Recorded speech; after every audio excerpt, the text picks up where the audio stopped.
Today we are talking about Kingdom Hearts and 5 really big mistakes that these games made, at least in our opinion. Now we know that Nomura is the architect of this universe and it has gone according to what he wanted to do. It's also been obvious that that plan has changed over time, as plans often do. We love these games. We hope you do too. And this doesn't change how much we like them, but we didn't like these things. Before we hop into it, please be sure to leave a like and subscribe for more content if you enjoy this. And hey, let me know what you think in the comments down below, if you think some of these were actually good things for these stories and games, or if you have your own criticisms. Number 5. Okay, the first one's time travel. I think this one just kind of applies to most of these that we have. Oh, time travel? Yeah, because it kind of loosely follows in what we're going to say later, but time travel was a bad idea for this franchise. Yeah. Like, really bad. And it's not always. I mean, the problem is time travel is always something that I've noticed stories that delve into a bit of a science fiction-y vibe are tempted to introduce to fix plot or narrative or make it work. And there are things that I think it works very well in. I think Star Trek often pulls off time travel very well. Mm-hmm. Another example of it working well is X-Men Days of Future Past. It actually did help that convoluted story get more simple. Yeah, and I liked it in Endgame. Yeah, I did too. I know it's popular to hate Avengers Endgame now, but when it came out, everybody loved the inclusion of it, by the way. Mm-hmm. That opinion's changed over time. But with time travel in the Kingdom Hearts universe, I think my biggest issue is that instead of fixing the plot, or sort of going in and trying to make things make sense, which I think was the intention, it actually makes the plot 100 times more convoluted. Yeah. Well, and the stupid thing is the Kingdom Hearts plot after Kingdom Hearts 1 was always convoluted. Like the story. I thought the first story was a little confusing, but it made sense. It was simple enough. It was a nice story that you could get it. And then after that, it just went downhill for me. And then what was kind of weird is then 3/4 into the series as a whole, they were randomly like, well, what if it's all just the entire story is time travel? Yeah, I mean, essentially, okay. I thought 1 and 2 were pretty simple, just in general. I don't think 2 is very complicated, but it does start introducing random ideas of, well, this guy is actually named this, and the Ansem you knew wasn't Ansem, it's Xehanort. They do start doing things like that, where it's getting a little Kojima-y. Right. Where you're like, oh man, Liquid and Ocelot and Solid Snake, and but Sora's Liquid naked. Snake. I wish he was. Whoa. Well, oh, I'm sorry. Smash Bros. Mods, okay, apparently. Sorry. But the thing with all of that is that it actively made the plot more complicated. Yeah. When it didn't need to be. We started introducing multiple versions of the same characters. Mm-hmm.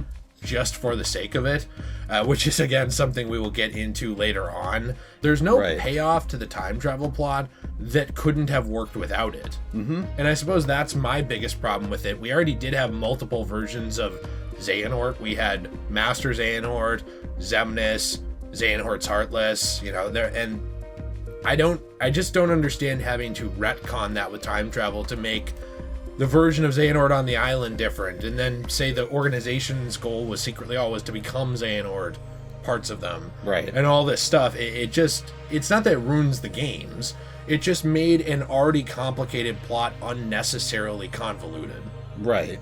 Well, and also the plot before the time travel, it was convoluted, but it made sense. We all understood that Xemnas was Xehanort's nobody. We all understood that Ansem was Xehanort's heartless form. Yeah. We didn't need to, introduce time travel to go back and be like, well, actually, this character that appeared earlier was actually this version, and then they did this. And it's just you don't need to do this. No, it was very clearly a attempt to tie the storyline they had written so far in with the characters like the Master of Masters and the movie released and other things. It seems almost like the introduction of time travel, in Dream Drop Distance and Kingdom Hearts 3, it almost seems like that introduction was done because he realized there was not really much connection at all to characters he wanted to bring in, like the Master of Masters or other characters from earlier on that it seems like are going to play a part in the story going forward. And so it almost seems like it was introduced as a way to write in a connection with a sequel, but you were already so far past that in the timeline that it didn't do so organically. Yeah. Number 4. It's the 4th one. 4. The next one we have is Chain and Rechain of Memories. shoving cards literally down players' throats. I mean, when you turn that game on for the first time, you're probably thinking, okay, well, I understand kind of why we went this direction, system limitations and stuff. Maybe the combat would have been a little more boring without something different. The problem is that there's really no good strategic elements to the cards. Yeah. It relies mostly on luck, shuffling, and how you arrange your cards in your deck for combos, but the issue is that when you actually do the math on it, a lot of it is just simple math. It's not blackjack, it's not poker, it's not something complicated or well thought out. It's just essentially, oh, I have a 1, they have a 2, their attack worked, mine didn't. Yeah. It all breaks down to simple 1 through 10 math that's not engaging for the player. Right. It also comes down to having your deck organized in a way that would pull off combos. So like you'd have to have like 2 cards plus a fire to pull off like a special fire attack or something. Mm-hmm. And I don't know, to me, like the card thing, I was fine with it on the Game Boy because again, I understand the limitations for a Game Boy.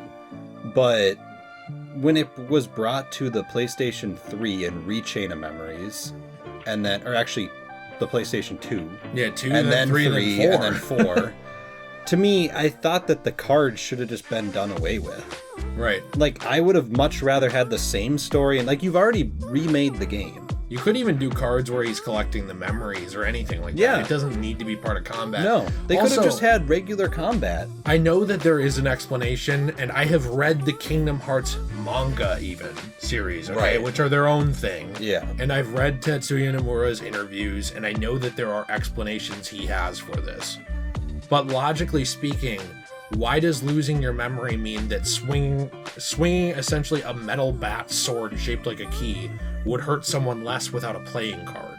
Right. There's a lot of questions here that don't make sense, and they're never addressed or brought up again. Yeah. Those cards never come back. The sad thing is that Chain of Memories has a pretty good story that's often lost in translation. I honestly think it's one of the best stories. It's really well done between character inclusions and creating new characters that they're able to do, introducing, I would say, vastly underrated organization members. Mm-hmm. Castle Oblivion. Yeah, and one of my favorite aspects about the story actually is I played 358 divided by 2 days. Dumbest name in the world, but I played that game when I was a kid.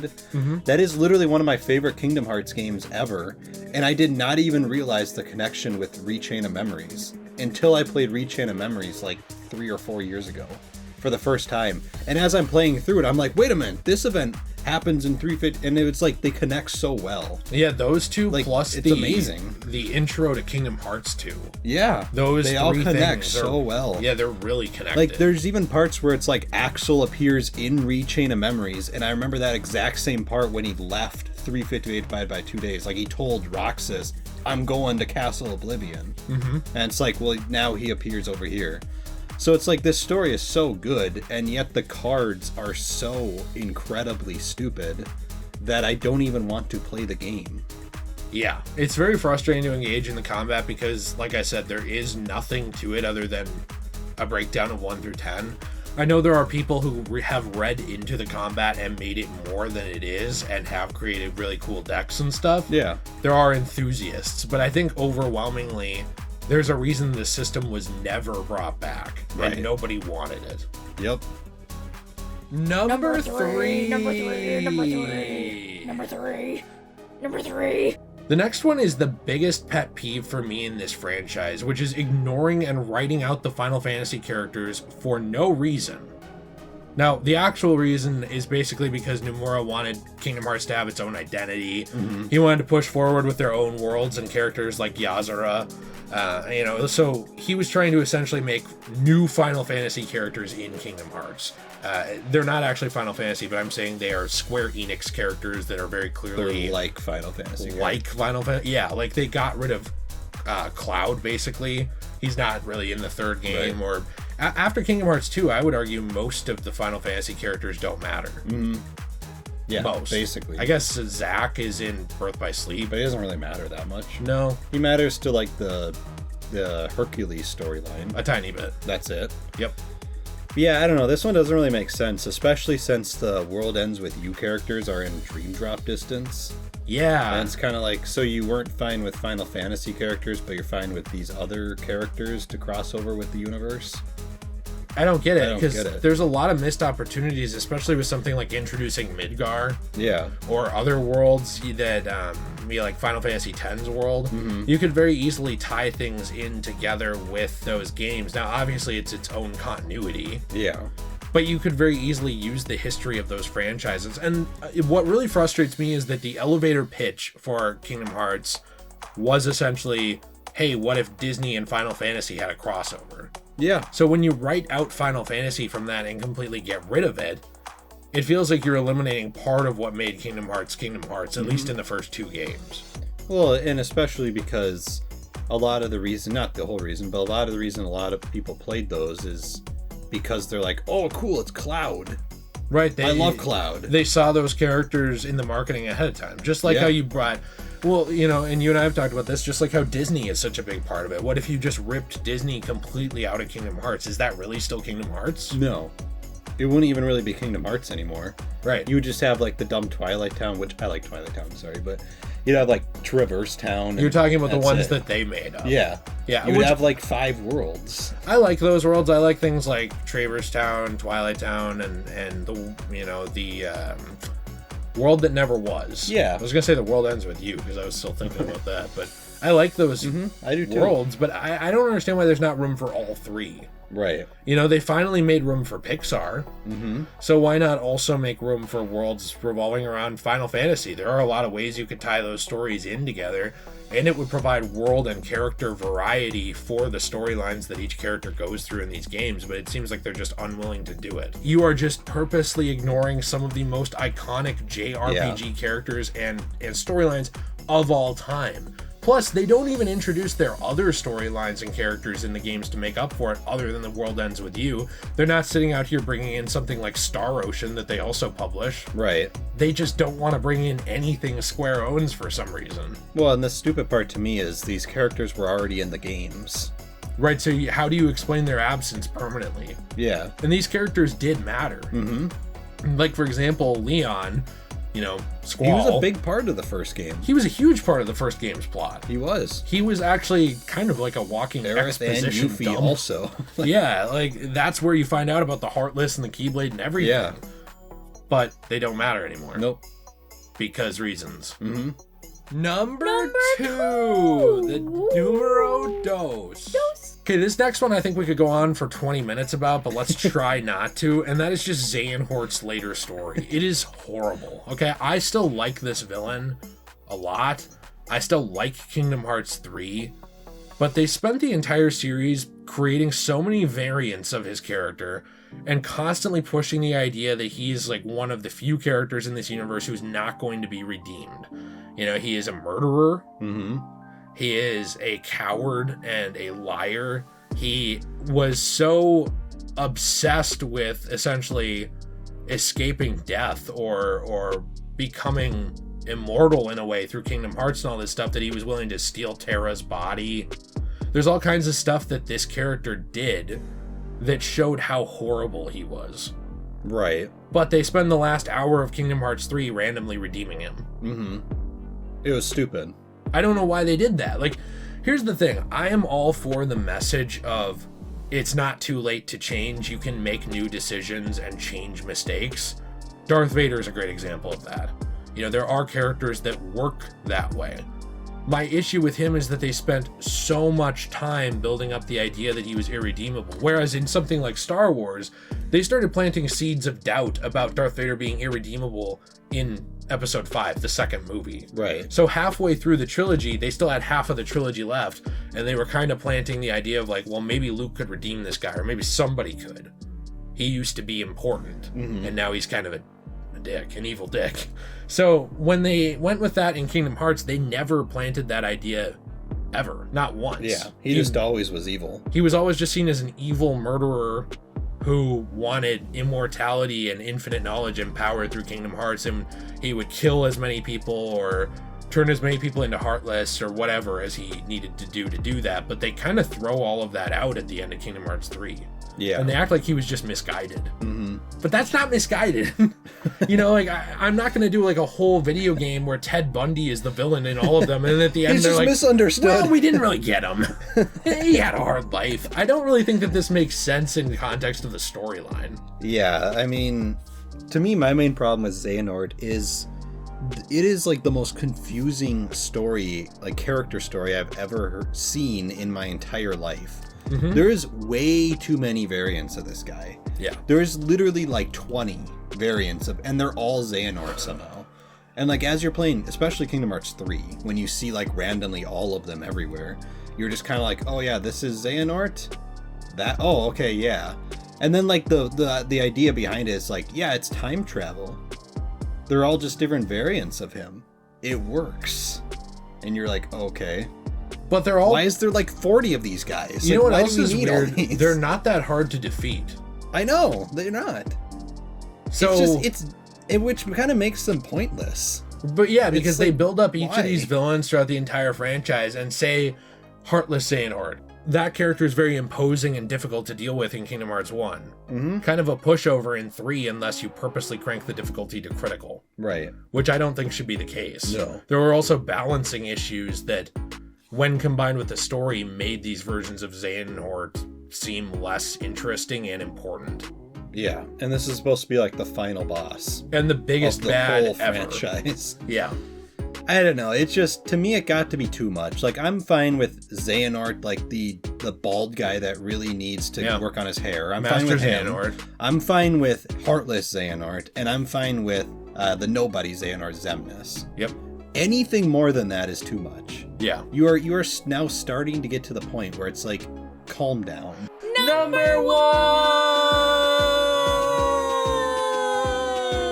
Splat. The final one we have is just Organization 13 in general. These characters are great for a while. I love them. They are fantastic in Chain. They are fantastic in Kingdom Hearts 2. Mm-hmm. Even better in the final mix version where you actually get to fight the Castle Oblivion versions too. Yeah. They are awesome in 358. Mm-hmm. So all of that stuff they're great in. And then Kingdom Hearts 3, and I would say also Dream Drop to a smaller extent, they decide to come in and basically make the story so convoluted for no reason, where like, no, there's a true Organization 13, and the goal of that organization wasn't to get to Kingdom Hearts, really, that was just a side plot goal. It was really to like turn everybody in the organization into another copy of Xehanort. Yeah. Yeah, when the game started like trying to explain how Xigbar is Xehanort, it lost me. Yep. Like I was like, why can't this just be Xigbar?